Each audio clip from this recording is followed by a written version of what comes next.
জগদ্দল থানা ভাটপাড়া পৌরসভার 17 নম্বর ওয়ার্ডে মমিনপাড়া এলাকায় একটি পরিত্যক্ত ভাঙাচোরা ঘর থেকে দুটি তাজা বোমা উদ্ধার করল পুলিশ। বুধবার সকালে স্থানীয়রা বোমা দেখতে পান। স্থানীয়দের কাছ থেকে খবর পেয়ে জগদ্দল থানা ঘটনাস্থলে পৌঁছে জায়গাটি ঘিরে রাখে। তারপর সিআইডির বোম স্কোয়াড তাজা বোমা দুটোকে উদ্ধার করে নিয়ে যায়। কারা কেন ওখানে বোমা মজুদ রেখেছিল তা পুলিশ খতিয়ে দেখছে। কাজ করতে এসে দেখলাম ওখানে পড়ে আছে। কটা বোম ছিল? দুটো।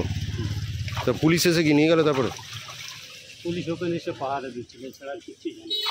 আচ্ছা, কাজ